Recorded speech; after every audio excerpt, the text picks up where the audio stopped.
Hi, folks. I'm Jamie Hiles. I'm Lydia Judy. I'm Derek Lemaster. This is Scream Bloody Movies, a podcast where we review a horror movie each week. We go over the horror news. And Lydia, you weren't with us last week, so we need your number for Final Destination. Okay, Final Destination. Such a classic. What I did think you guys give it? it? I think we gave it sevens, right, Derek? Sevens? I'll look it up really quick. I was not prepared for that. So let's see here. You and I gave it eights. Oh, I'm sorry. We gave him eights. We gave it eights. Because it is classic. Yeah, definitely. I think I'm right there with you. I think it's probably an 8. It's pretty great. I trust one. you guys. Yep. It's a pretty great one. So there. Now we got that one. So now the ratings are complete for that one, guys. So how you guys doing tonight? Terrible. I wish that collectively, collectively, we're all doing terrible. But if we had a Choco Taco, that'd be good. My son had his first Twinkie today, and he was all about that. So thanks, Pop, for that Twinkie. Also, thanks for giving me that Twinkie, because when I came up here to record this, he was still awake. So that was cool. Sugar. So listen to this. My mom calls and says, "Yeah, we're dropping him off." We didn't eat dinner because they were taking my nephew to dinner for his birthday, but they're like, "We didn't eat dinner, but we gave him some stuff." And so he ate a Twinkie, and we tried to give him some other stuff, and he didn't. The only thing he wanted was a sucker. Like, oh, cool. So he gave him a Twinkie and a sucker, and shipped him back to us. Awesome. Thanks, guys. My son chipped it too, because he decided that he wasn't going to suck on it; he was going to chew on it, and. Well, it was one of those small guys, I'm imagining. But yeah, but we're not here to talk about sweets. We're here to talk about a sweet girl named Pearl. If you could say that. But Mia Goth is so sweet. But Pearl has some interesting issues. Let's just say personality quirks, I would say so. Yep, and we will get into all of them. But first, guys, let's dive into some horror news.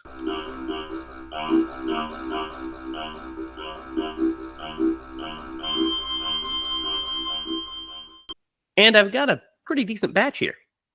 Let's start with this. So Daphne Keane and Samantha Lorraine, Daphne Keane as X, Weapon X. Yep, X, yep. From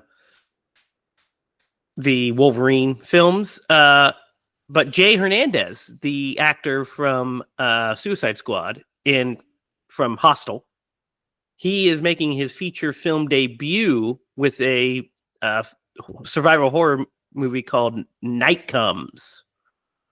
It is set after the events that threatens humanity's existence. Keane and Lorraine play sisters who manage to survive only to find themselves tasked with a mission that holds the fate of humanity in the balance. Sounds fun, right? It does. I like directorial debuts. I like to give those guys shots, especially people that have been in the biz for a while. So I'll check it out. His role, by the way, in Suicide Squad is that of Slipknot, who gets his head blown off immediately when the mission starts. So yeah, guys, so John Carpenter's Vampires is getting a 4K release from Shout Factory. Ooh, we did that one not too long ago. We did. I have the Blu-ray of it, which looks great, but I have to own every John Carpenter film on 4K. I just got to. So it is. It should be out when did it say? Next year, the beginning next year, January 21st.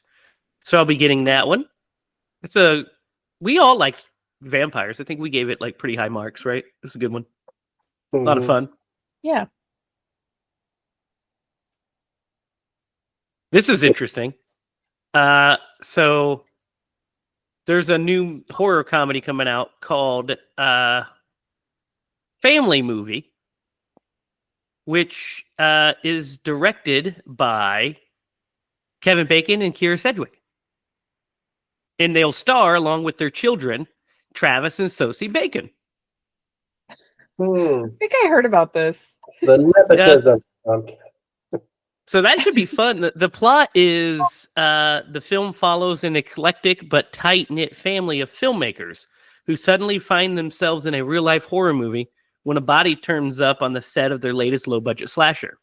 As the production spirals comically out of control, they realize the only solution to keep filming is to cover up the murder by any means necessary. That sounds like a lot of fun. That does. Yeah, that'll be a fun one. Yeah, Right. we're Kevin Bacon fans here. We've done 3 Kevin Bacon films, right? He's the man. Yeah. Yep. Friday the 13th, Tremors, and Stir of Echoes, right? Yep. 4. And we did Hollow Man. Sleepwalkers. 5, because we did Sleepwalkers as well. He's not in Sleepwalkers. Oh, Not Sleepwalkers. Not Flatliners. Sleepwalkers.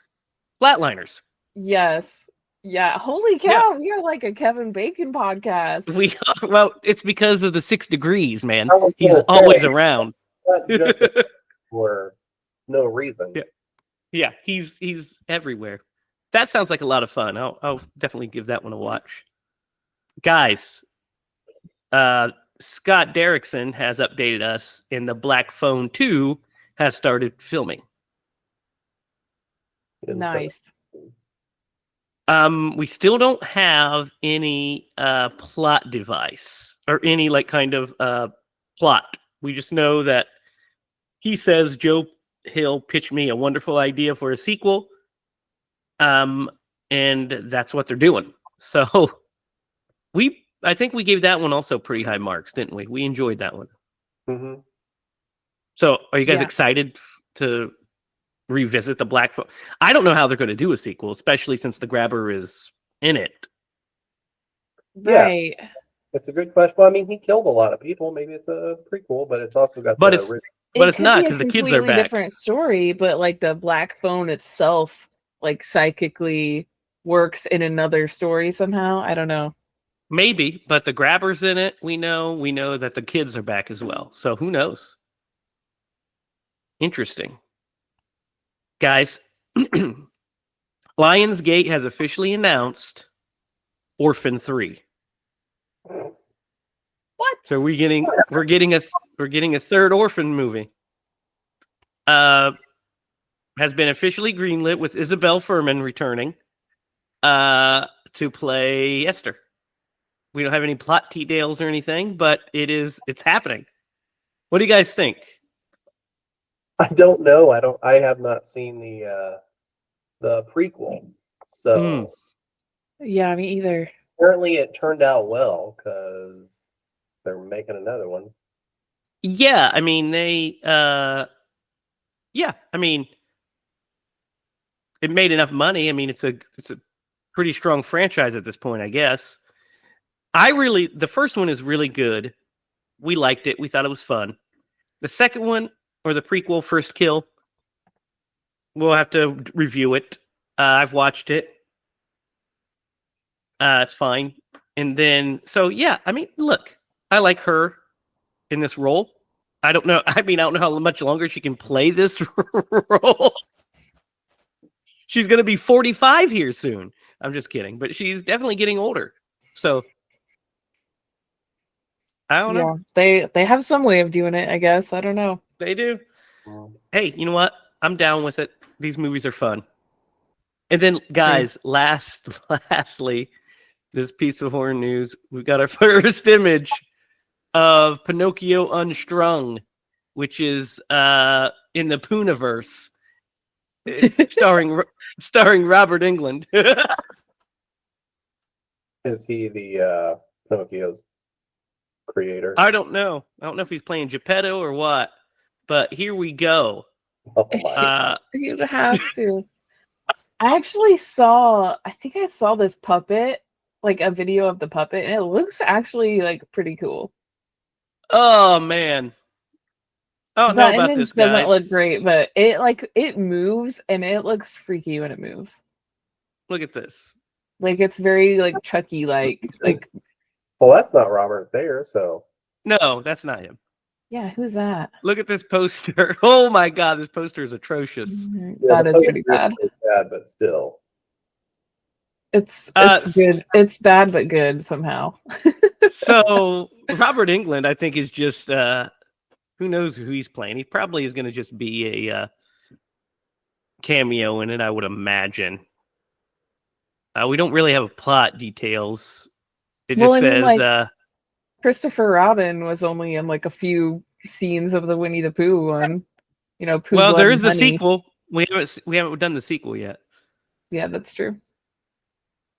Well, I know what my next pick is going to be. Well, luckily it's not your pick. Thank Christ. And that wraps up the horror news. Oh, it's not. All right, guys. So let's talk about Pearl. This is all of our first times watching this, right? Mine, Yes. Okay.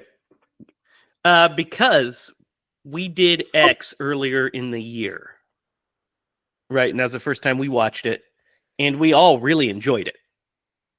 We thought it was a really good one. So this is the next in the trilogy. It's a prequel that is focused on Pearl. And did you guys hear about this before we did X? Did you guys know about Pearl? I did, but I was really confused about it. Like I didn't understand how these movies fit together or like what they even were. Like I think I heard about Pearl before I heard about X somehow. So I was like, I thought Pearl was like, I thought like I was very confused by the whole thing. Yes, me too. How about you, Derek? I think I first heard about it when we did X, and then I was confused about where it fell in the release timeline, not the chronological movie timeline, because I thought it came out first and then X came out, but Jamie informed me I was incorrect. So, Yes. Yeah, X was first. Ty West wrote X, and they were filming it, and while they were shooting X, he and Mia Goth kind of developed a story that'd be a backstory for Pearl. And he's like, you know what? If this movie does well, I'll make it into a movie. If not, we'll just use it at least as a backstory for this character, since she's playing both Maxine and Pearl.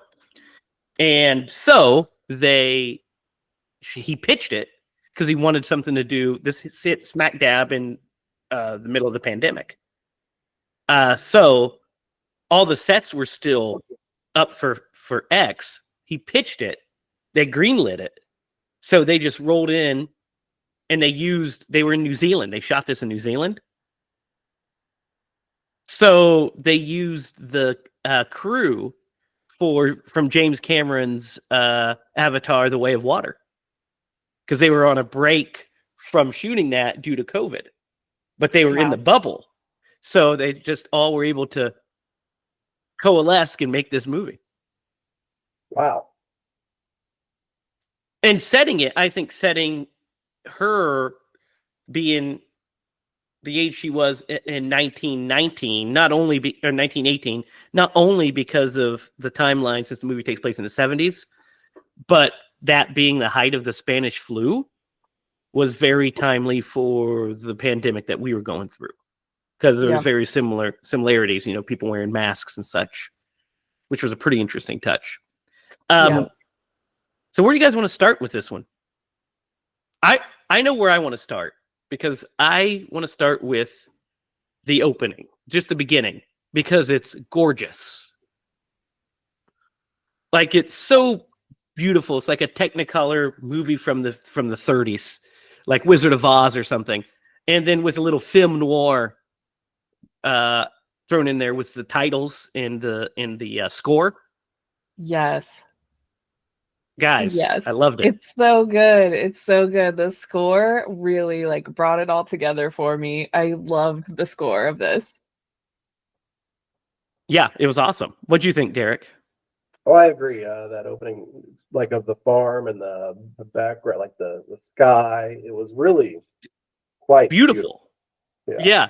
It's like the cinematography in this movie is gorgeous.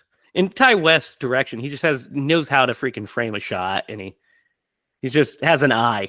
And his editing technique is great too, because he edits all of his movies. But yeah, they all have vibes, and this vibe was that setting, and I love the that opening because it opens similarly to X with the barn. You know how that one pushes in. We're in full frame, and then we get on the widescreen once the doors open. This one, we go through the barn into like the beautiful Wizard of Oz like sky, and you're just like, oh wow, okay. So this movie plays out more like I said, I think it plays out more like a noir thriller for most of it. And a character study of this woman with obvious issues. Let's talk about Mia Goth first as Pearl. What do you guys think? Oh my gosh, she is so fantastic.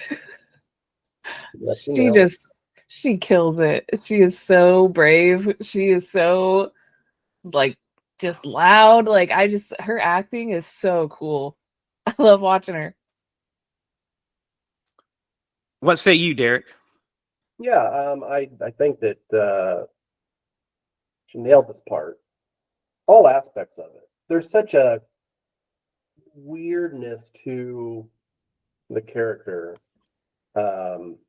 Like, everything about her is just a little off. You know what I mean? And she absolutely nailed it. Yeah, no, she's phenomenal. Her facial expressions alone are just awesome.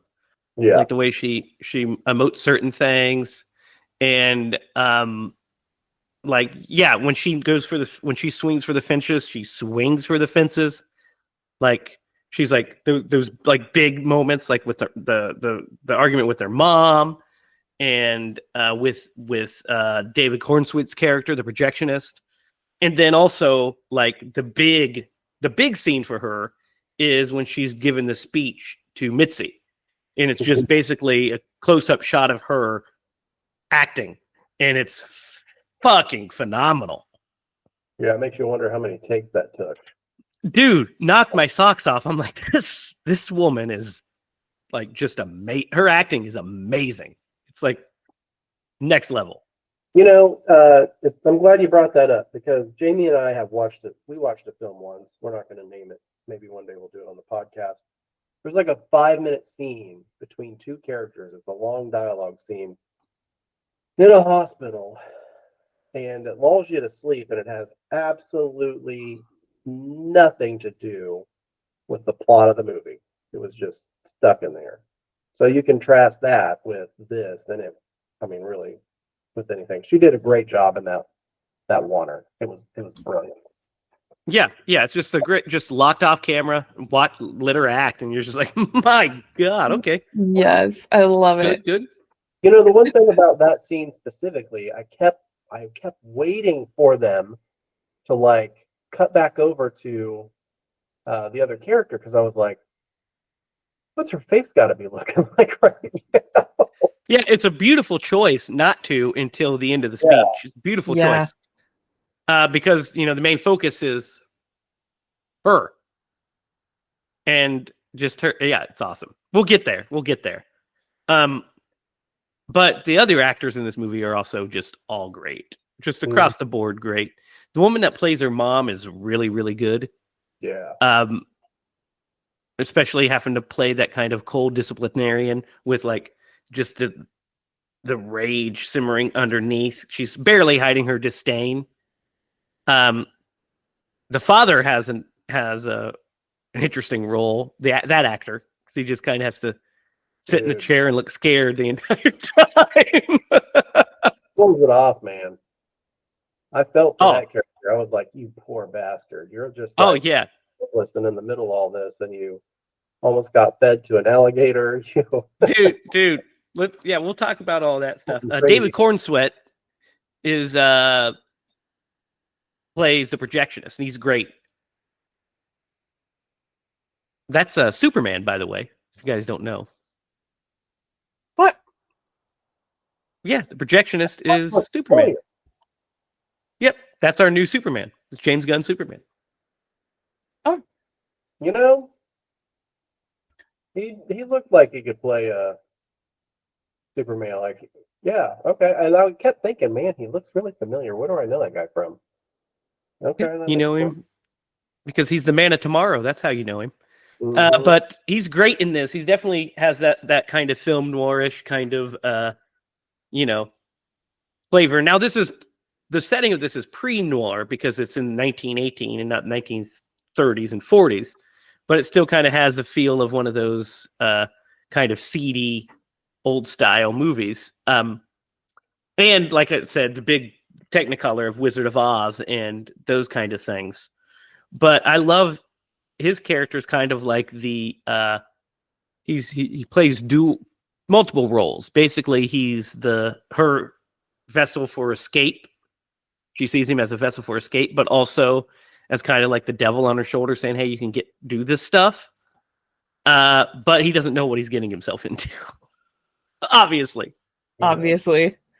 So the first couple, the first act of this movie is a lot of, character development, setting people up, especially Pearl. And we see some of the weirdness, but we don't see any of the murderous rage that's going to come out later. We just kind of see like some stuff that's off about her.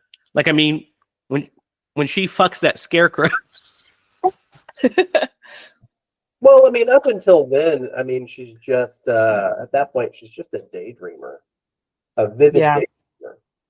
And then, when she starts making out with the scarecrow, that's a little off-putting. And then she rides it like a bronco. Dude, that's a great scene, though. It's so cool watching her the way they shot her dancing. Yeah, like fine. Yeah, then so awesome. Yeah, she's very sympathetic, like throughout pretty much the whole movie, I think. Until that point, because it's like at that point, like the mirage is over. Like there's obviously something off. Yeah, I mean, there's something off, but like, I still think the way it's shot, it's like very sympathetic towards her. Like.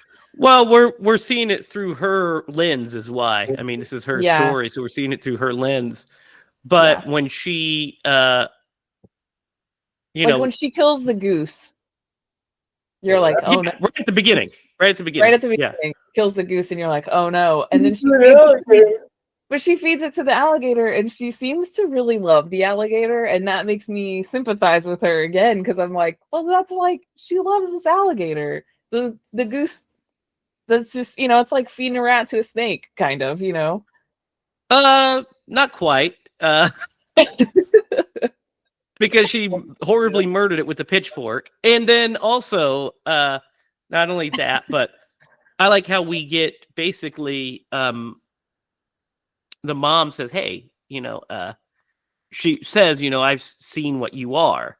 Mm-hmm. And that's because she's seen her do these things when nobody's watching. Mm-hmm. So she knows what she is. Dude, that scene. That actress fucking killed it. She did a great job. And you really get because at that point, like, you see her mom being really hard on her and very stern, and there's really no room for her to, like, just be a person. Oh, honestly. Yeah, because she has to take care of her father and all this stuff. Yeah, and then But that scene is, it's really powerful. Like her speech is, and then that poor guy. Dude, when she catches she kills her by accident. Well, yeah. Or, Well, I'm saying like whenever her mom's doing that speech. Well, yeah, he's watching it, yeah, with the knife and everything. But when because she's like, yeah, should we kill him? Huh? He's a burden to both of us. You know, I married him. I'm supposed to be his wife, not his mom. I'm just like, fuck. Yeah, when she ignites, he's just like, like you can see the fear in his eyes, and she immediately throws the water on her to put her out, but then she just throws her down the stairs. Yeah, then she just throws her down the stairs and was like, I guess you're gonna just fucking die there. I guess. Then runs off and sleeps with the projectionist. That's when there's no turning back. That's when it's game over. So the actress that plays Mitzi is really good. She is really good. When she's got her eyes really pop in this movie too. The scene in the barn when we first meet her, because the way they shot it, it has that Technicolor look to it. Like, man, this movie's fucking great. But when she, invites her to the church audition and everything, so we see. Let's talk about before we go into that. I do want to talk about the scene you kind of touched on, Derek, which is when she basically almost feeds him to the alligator. That is fucked up and wild. Yeah, he knows. I mean, he's a sitting duck or a goose. Yeah. And he knows his days are numbered because his wife resents him and his daughter's trying to feed him to the alligator. He's a burden. Yeah. When she... the advocates of nursing homes being a fan. Dude, when she... when her mom kind of pops around the corner and is like, what are you doing? Oh, I'm just, just talking to Daddy. And because this is before the speech, so that's our other hint that she doesn't trust her, It's also very weird that she just bathes in front of him, by the way. Yep, thinking the same thing. Well, and she's like, oh, I didn't want to waste the water. And I'm just like, well, it's not the first time. Maybe is it the second time where she pinches him? Yeah, pinches him and grabs him around the throat. Yeah, she touches his face, grabs him by the throat, and says, "Are you in there?" Yeah, you're like, man, okay. Well, and it's one thing to pinch him, but boy, when she puts her hand around his throat and then his breathing increases and he's struggling, and you're just like, okay. Yeah, and you're thinking the whole time that she's doing that because the mom keeps walking in on everything that she's doing and sees her, like she says, and you're like, did she see her putting her hand on his throat like that? And just like, yeah, that would be terrifying. Yeah, especially since you can't do anything. So after she kills the mom and she's about to go on her audition. Well, first, before that, we have the projectionist death. What do you guys think of that whole scene when she brings the projectionist home? I would have played it, off better. I'm like, oh, hey, yeah, we'll be hitting up Europe. I'll be seeing you. Get in my car and drive away and be like, never seeing her again. Packing my bags and leaving. Yeah. Man. That's like seeing the pig on the porch is just like the red flag that he needs. Yeah. He's like, what's happening here with this? Yeah, I'll just be like, hey, I gotta go. Well, and he catches her in a lie. Well, before he catches her in the lie, he knows shit's wrong. Yeah. Oh, I'm sure he has a gut feeling, but that's really where he's like, okay. I gotta get out of here. I think it was definitely he was definitely before that when she was trying to make out with him on the bed, and he's like, your invalid dad is right right downstairs. what is going on here? You know, Mhm. when he kind of realizes that she's got a screw loose. Then when she goes in and talks about all the animals and how they're her audience and all this stuff, he's like, what have I done? The shot is so good of him. The way that he filmed the his actual death, because we see her reach down, and we know she's going to grab something to come after him, and we're expecting it when he gets in the car. We're expecting it to come from the barn, and the fact that it's all like in a oneer, so we're pulling with him. And we're on a steady cam. We follow him around, and we're waiting for that at the barn, and it's not there. Then she appears here in front of him. It's a great misdirect for her to pop out with the pitchfork and stab him. Great. What do you guys think of that death? Yeah, I thought the same thing. That was really cool. That because I was like expecting, the misdirect there.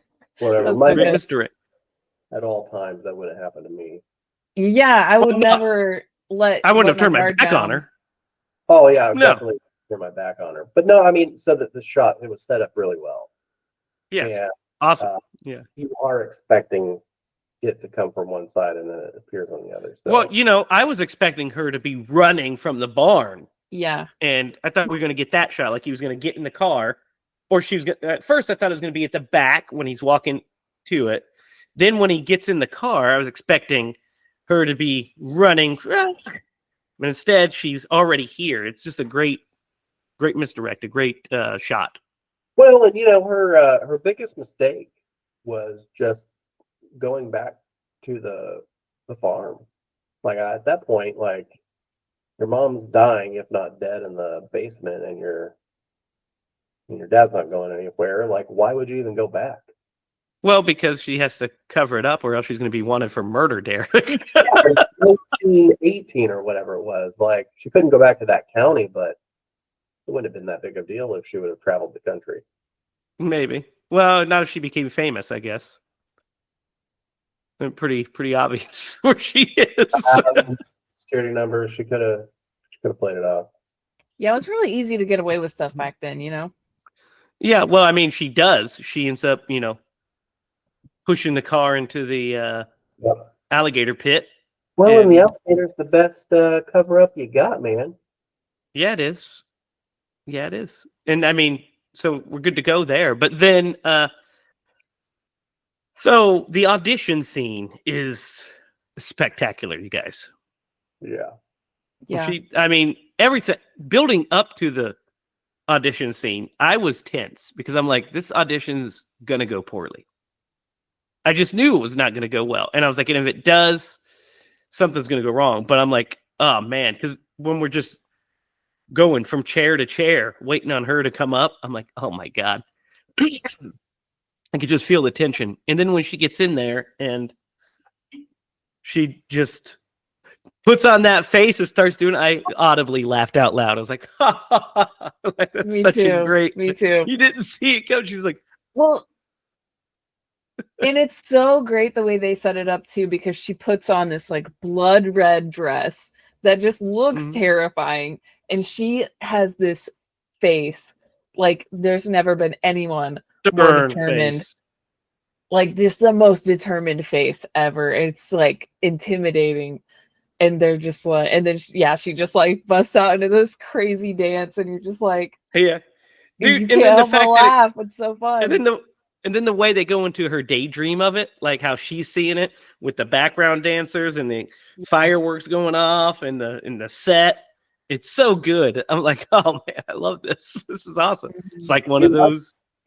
Really like her rejection, because she's just like, I'm done, and then they're like, we're sorry, that's just not what we're looking for. And she's like, what do you mean? I've never danced so well.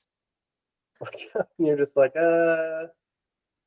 Yeah, it's so awkward. That's what's good about it. It's a super awkward, because she's like, beg your pardon? Because she just stands there like this forever. Beg your pardon? And then it's like, it's heart-wrenching. It's heart-wrenching because when she sees her murder victims plus her husband, Yeah. And her mom's talking to her. Her mom's like, basically is the judge or is the director saying it's a no, you're not good, and all that stuff. It's like PTSD for her. It's like, oh my God, Yeah. she's right. She's right this whole time. Yep. And it just was the rejection of her life. It was just for a church group. She could have definitely, it's not that deep. You know what I mean? It's not that deep. But to her, it was the world. That was everything. That was her chance. And that so she would kill for. Yeah. So when Mitzi shows up, or when Mitzi comes to console her, I was like, Mitzi, man, just walk away. You're very sweet. You just need to leave.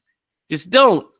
And so when we get that whole scene with her, when we get that excellent, acting performance we were talking about, and she just rushes it.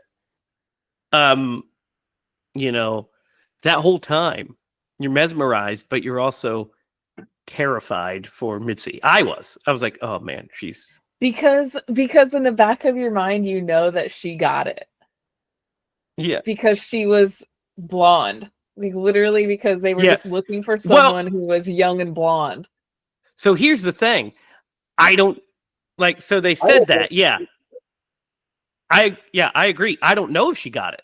Because her reaction is not of like, oh, I need to hide it. Her reaction is literally like, I didn't get the part. Yeah. And she's like, she agrees to it because she sees she's crazy. Mm-hmm. Yeah. So she's just like, yeah. So she's like, okay, I'll just, whatever gets me out of here faster. Yeah. So I agree. she tells the lie. So she's just like, she almost gets out earlier than that. She just, starts to leave. And that's when, she said, I'm glad you got the part. That's when she stops and turns around. She should have just kept walking. But that's when she, and that's when she's like, I didn't get the part. Well, if, no, it's good that it's you. No, I seriously didn't. And that's when she's like, don't lie to me. And she's like, oh my God, the crazy switch has flipped. So she just agrees. She's like, thank you. I've got to go. I will never tell anyone. And, starts to get out of there, which, she doesn't have a way out. She has to walk because they rode her bike. So, she's kind of in trouble. Personally, if it were me, I would have attacked her right then. It's so fucking no, I don't know if attack her because, I don't think. Dude, I would have. But I'd have been like, oh, they deserved it. I would have laid it on thick. They deserved it. You know what? I'm gonna help you. I got to get out of the stress, so I'm gonna go home and change, and I'll be back, and I'll help clean this up. Yeah, but that's not gonna work because she thinks that you took the part. So it's better than okay, I gotta go, and then her chasing you down. Dude, when she walked out of that house, you see the axe. I would have fucking grabbed that axe. Oh yeah. You're like, this isn't getting into that person's hands. No way. This is mine. If she comes out, I'm fucking swinging for the fences. One scene that we forgot because it even was before Mitzi got there. I'm pretty sure. No, maybe it was after. It is. It was after the dinner scene. Oh yeah, it's after. Yeah, we'll get there because Mitzi's death is a good one too because she just, chases her down and she keeps she's running, she trips, so it allows Pearl to gain ground, and then she just starts striking her with that axe. She just keeps running. So at that point, you've got to turn and fight. You know what I mean? You've got to at least give yourself a chance, man. But yeah, she gets killed with the axe, and we see her body chopped up. We watch her dismember her and throw her. She throws her head to the alligator who catches it. Yeah, the alligator is so funny.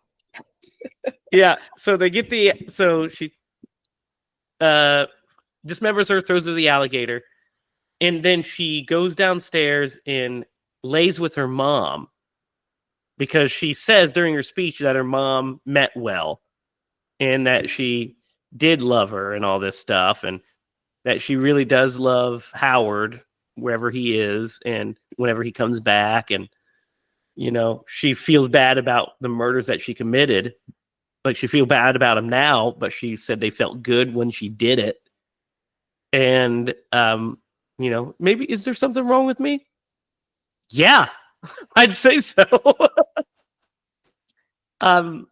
So yeah, then we get she makes that dinner with that nasty maggoted pig,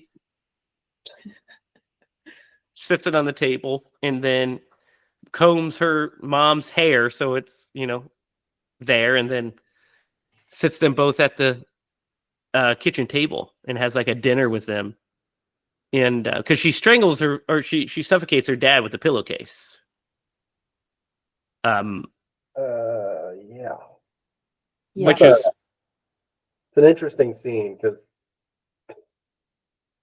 I guess she doesn't really want to do it. She was like, "Oh, the other ones deserved it, but not my dad."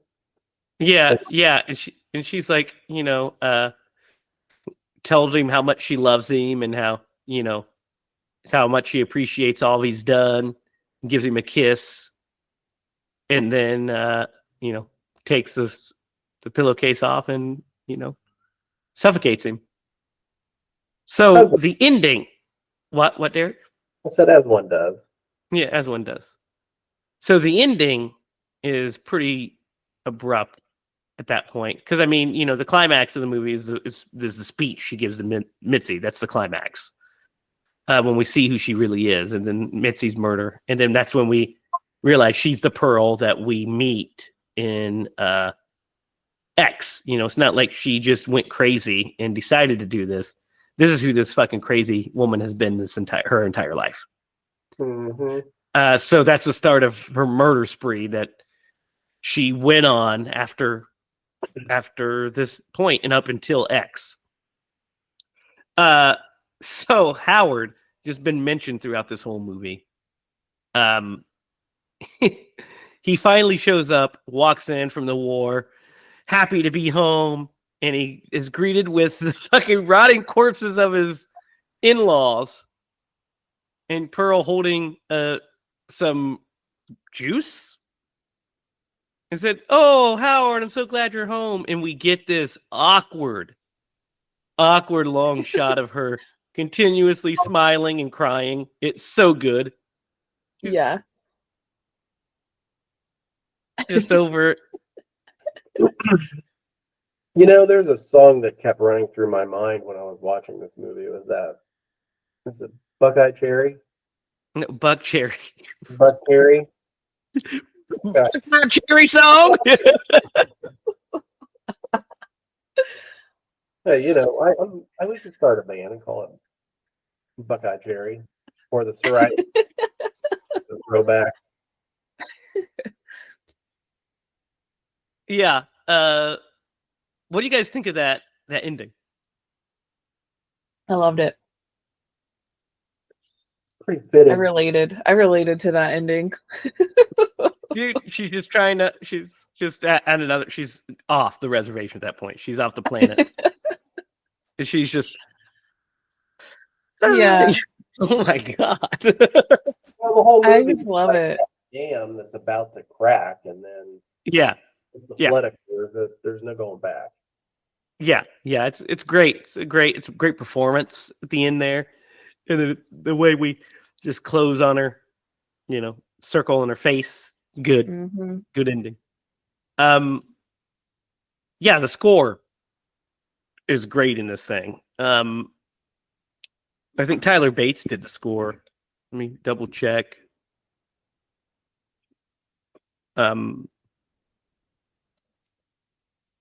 Yeah, it was Tyler Bates and Tim Williams did the score, and it's phenomenal. The script was written by Ty West and Mia Goth. And then, of course, Ty West wrote it and edited it. So that's Pearl. Did we miss anything? What do you guys anything we want to talk about that we missed? When she goes into town and we see everybody wearing the masks and stuff, that's what I was talking about, like how it was fitting for when it came out in 2022. But that whole scene is really cool too, because just to, we see her go into the moving pictures and, watch the dance deal. And, She also takes a swig of her dad's medicine. yes, she does. Takes a Yeah. swig. Takes a swig of her dad's medicine, and then she also,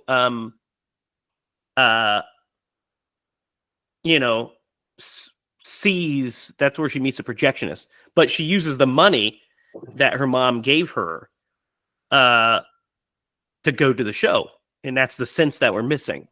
And she knows, and she basically makes her sit down at the dinner table with no food because she's like, money money isn't easy to come by, and all this stuff. So that was kind of messed up, but hey, you got to learn, I guess. That's Pearl, guys. What are your thoughts? This is a good movie, guys. This is just good. I love watching these movies. Yeah. Yeah, it was. It started off a little slow, but man, once it kicked in, kind of didn't stop. Yeah, I don't think. I don't think it was slow. I think it was a slow burn. But I was never bored watching it. Like, Well, I mean, I was was bored. I just I felt like it's and I think that obviously it was probably intentional the way that it started out.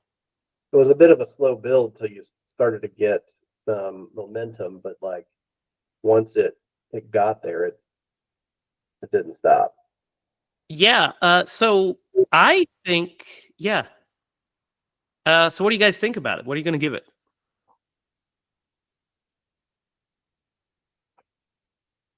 Let's see.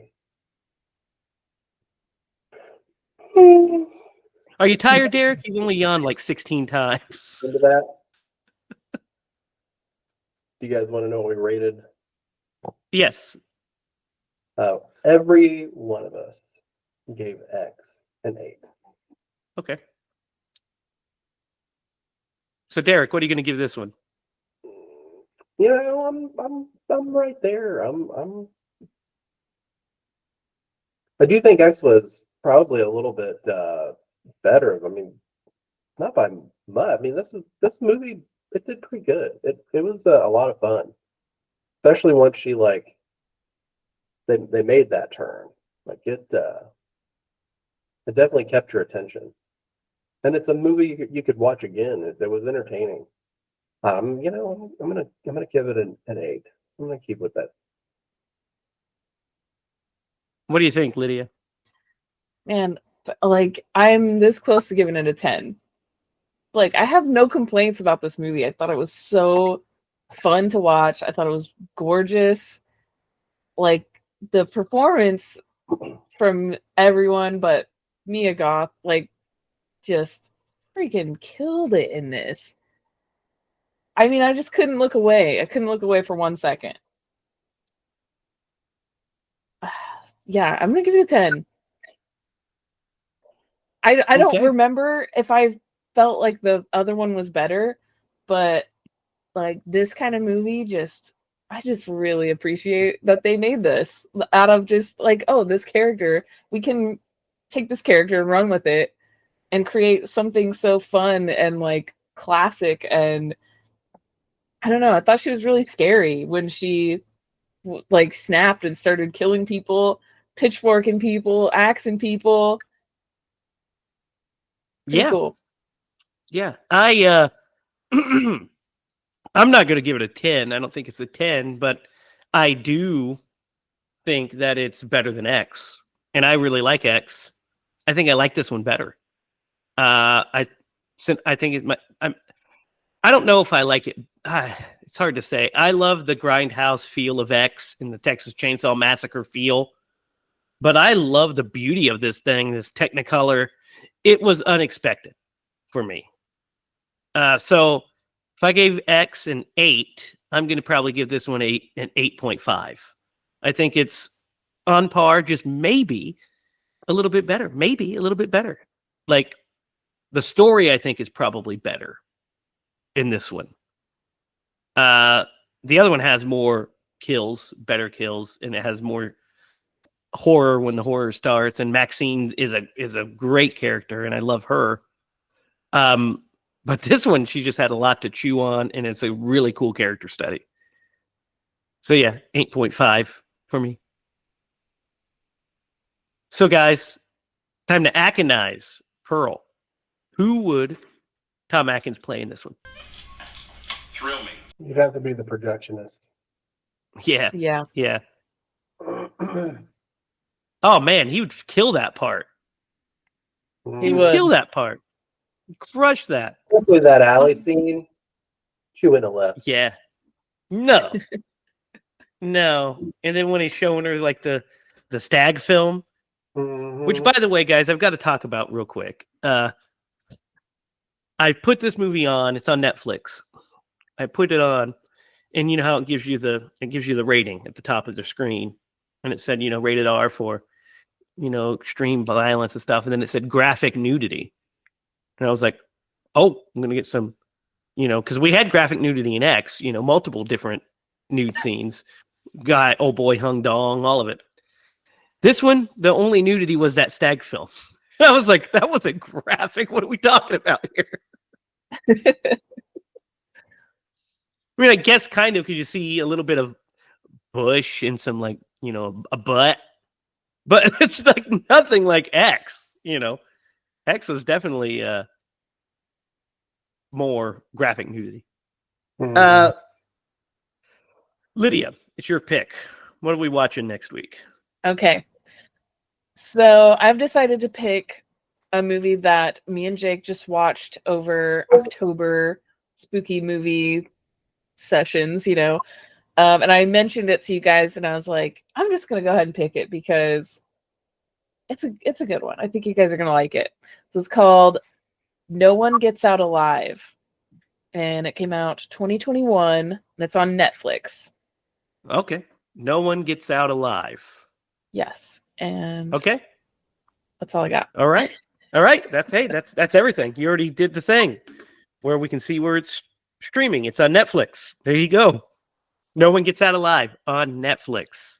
That's what we're watching next week. Derek, do you got a story for us? I got a story. Do it. Okay. Lydia. So last night I was working in Wabash on my little shop that I'm doing, and I was driving home, and I was kind of, I was moving a lot of big furniture around, like just on my own. So I was like, kind of like, probably I felt like I was going to like pull something or something. So, I was so tired after moving all that stuff around. So I was like, I'm just going to call it and I'm going to go home. It was pretty late, and I get in my car and I'm like driving home, and I kind of hear something like in the back of the car. And I, like have like a big space in the back of my car, and it's all cleaned out. So I was like, well, there's nothing back there. And I just keep hearing something. And I was like, man, it kind of sounds like there's like someone in the back of my car right now. And I'm like in the dark, like just driving on the back roads, like trying to get home. And all of a sudden I feel something, like it felt like someone like kneed the back of my seat. And I was like, Lydia, there's no one in the back of the car. Like, you're being crazy. Like, that's silly. And like, it happened again. And my blood turned icy cold, and tears like welled in my eyes. And I was like, someone is in my car right now. And I was like, I just like slammed on the gas and like was going like way too fast on these back roads. And I was like, I have to get into Peru like immediately. Like, someone is about to pitchfork me through the back of my seat right now. And I'm thinking of like the short that we filmed, like some of the stuff that we filmed of like kills that happen in cars and stuff. And I was like, that car in my car. That's right. Yeah. Yeah. So yeah. I was like, I just like worst case scenario was going through my head. And I was like, well, I'm just going to speed up in case something happens. I'll take us both out. So that was my logic. I was like, you're going down with me, whoever you are. So I'm like, okay, well, I'm getting close to town. Like, I gotta start slowing down. So I'm still going pretty fast. But I pull into this, like, the My Pizza. Yeah. I think that's Yeah. what it's called. So that's where I was. So I was like, all right, slowing down, getting around this curve, still kind of zoom in a little bit. And I'm like, I whip it into that parking lot, and it's empty, but it's like well lit. And I like unbuckle my seatbelt and like hit the brake and floored it, get out of there. And I looked and there was nobody in there, and I was like,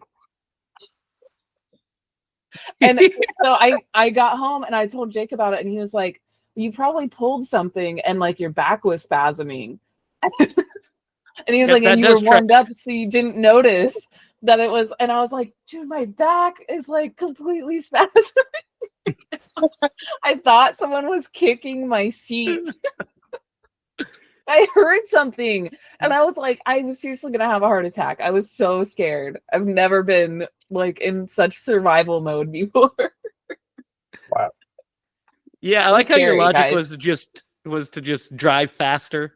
Mine would have been to fucking hit the brake and get out and see if there's somebody in my back seat. Well, I was like, well, if I hit the brake, then they'll like know that I'm on. Yeah, and get you. Yeah, and get out and get you. Yeah. Yeah. So I was like, you're on these back roads. We're just going. You're in for the ride. That's great. I've had that, not to that extent. I've had that feeling before, where I've gotten into my car and I'm driving on the back road, and I just like, man, I feel like the little, tingle up my spine, and I'm like, I feel like somebody's in my back seat. The Jamie and yeah, like just that, and you're just like, I always adjust the mirror to see. And then once I'm at a stoplight or something, I turn around and check. And I'm like, okay, we're good. Because of Halloween and urban legend, but Halloween mostly. If I'm like, my car's in a parking lot for a long time and I go in when I open the door, I immediately check the back seat. Like when the light comes on, I look in the back seat. I usually always do, but I like didn't this time because like something had happened to like lead me to not look. And I was thinking about it the entire time I was in the car too. I was like, I didn't look in the back seat. And I was like, things were running through my head. Like I was going to bring one of my dogs with me and I didn't. So like, that's another thing that I was just like alone at night in the dark. And I was so spooked. That's good stuff. It fits this theme. Go ahead. So actually, I think you might have been there initially. It was I was either driving alone or it was me, you, and Carrie. But like we were driving down a like 500, right outside of Peru, and I thought somebody threw something at my car. I remember that. Yeah. And so like I stop and we back up, and I like kind of pull so that I could scan the cornfield with my lights, and we didn't see anything. And so like, oh, okay, well, like then it was like 2 days later because I was in town just from a break from college. I was in town, and so like I'm driving back to school, and it was really hot out that day, and I mean that car didn't have air conditioning, and I'm like, man, that smells fucking terrible in my car. What is that smell? And so like I'm driving and I like look up and I see this black thing in the back of my car. So like, where the back seat is, right? In the older cars you had like my car kind of sloped down in the back. And so you had like this little back area. And so I pull into a gas station. I get back there. It was a bat that I'm pretty sure that night, like had flown into my car and like, oof, just nailed the back window. Yeah, and missed me, who was in the back seat. Yeah. So it was a bat that was dead in my car. So I had to peel that nasty ass thing out of my car and throw it. Oh no. Yeah. Yeah, I do remember that. I remember you telling me about that afterwards because, yeah, we were like, what was that? Somebody threw something in my car and we're looking. And then once you found the bat, I was like, I was sitting back there, like in the middle seat. It just missed my head, and I didn't even know. It could have hit me right square in the fucking face. Yeah, it could have. And it hit with some force, man. It killed that bat on impact. So yeah, it would have hurt. Yeah, it would have done some damage. Would have had a broken nose, probably. All right. Well, that's our show this week, guys. Tell us any of your bat stories or scary car stories. And also let us know what movies you want us to do in the future. We've hit X now. We've hit Pearl. So we only have Maxine left. It's also on Netflix. So that might be coming up in the future. I mean, it will eventually in the future, but who knows? It might be in the near future. Also, next week, don't forget, we are watching, what's it called, Lydia? No One Gets Out Alive. No One Gets Out Alive. I almost said, Are You Afraid of the Dark?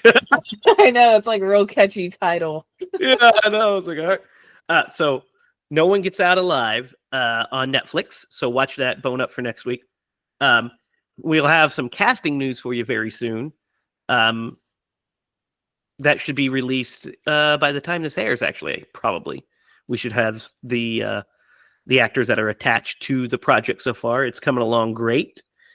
And we'll be filming here soon. So exciting stuff. Down below is also the link to the early access for the Indiegogo. So be sure to sign up for that.